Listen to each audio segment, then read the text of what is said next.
So let's unbox this sucker and see what it looks like. Here we go. That's a pretty nice feeling. And then at the top. So one of the things I am very interested to see is how much different this is from my 12 Pro. So we got a pretty big camera bump right here compared to the 12 Pro.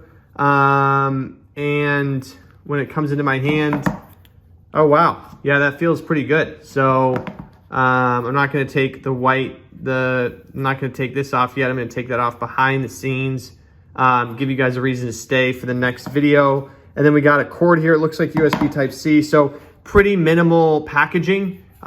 This feels great in the hand. This is the 6.3-inch display. So let's go see what it looks like compared to the iPhone 12. So this is an iPhone 12 here. It is not 1025. That's pretty funny, actually. So this is the iPhone 12, and this is the iPhone 16 Pro. I'm actually kind of confused what the difference is in size. So this is the 12. This is the 16 Pro.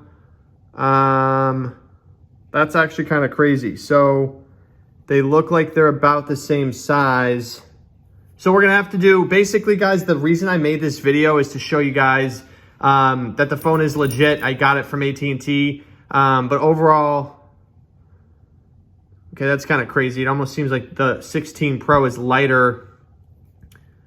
No, there's no way. I did a bunch of research and there's really no way that could be it. Maybe this is a fake phone from AT&T.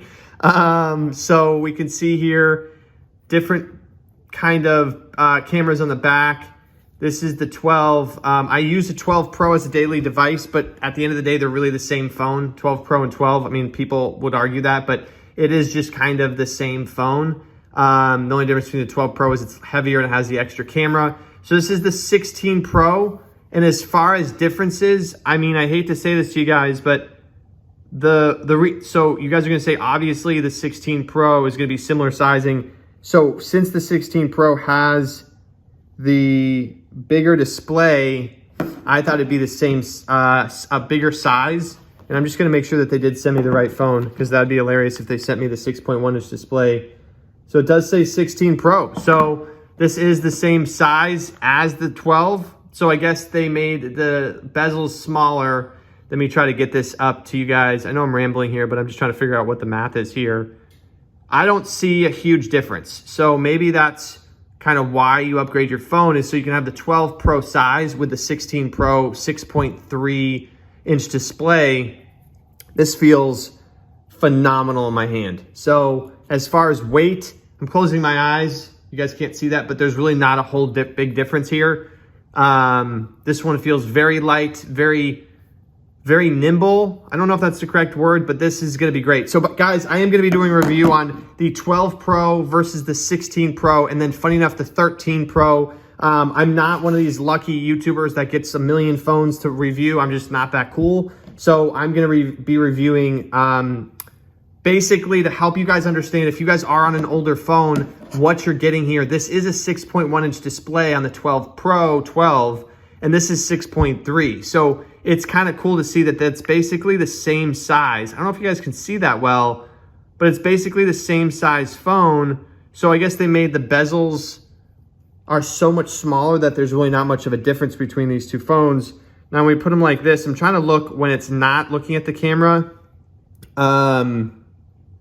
Yeah, so when I look, I guess this one is bigger by a hair. So we're gonna find out. We're gonna be doing a side-by-side review so you guys can see both, and you guys can see this one with the screen on. But anyways, that is the unboxing and comparison. And I'm super excited for this. I'll see you guys in the next review. Bye-bye. I'm going to be doing a side-by-side comparison of the 12 Pro, the 13 Pro, and the 16 Pro. What we're going to be going over is I'm also going to be doing a battery life comparison. As hard as that may be to do, I am going to be doing some of that stuff to really show you guys the 16 Pro, what kind of battery life you can expect, how much different it is. It is making some big claims as far as the 16 Pro And the difference between that and the 12 Pro is that it's actually kind of astronomical what Apple's claiming. So I want to see, I am a pretty heavy user of my phone. I do run a business and a full-time job. So for me personally, seeing what type of battery life these two get compared to each other. I also will be showing you guys the 12 Pro battery life in comparison. My 12 Pro has taken a little bit more of a beating. So the 12 Pro has about a 78, 79% battery health, whatever you want to call it. The 12 regular actually has a higher end battery because I've had this phone, I've used it less, but we're going to do a comparison. And then we're also going to do a comparison of the cameras. And then we're also going to do a comparison of speed and really otherwise heavy, light, things like that. I don't have a 14 Pro or 15 Pro to show you guys. But as far as if you are upgrading from an older model, what you can expect to get and overall how the experience will be. I'll see you guys soon.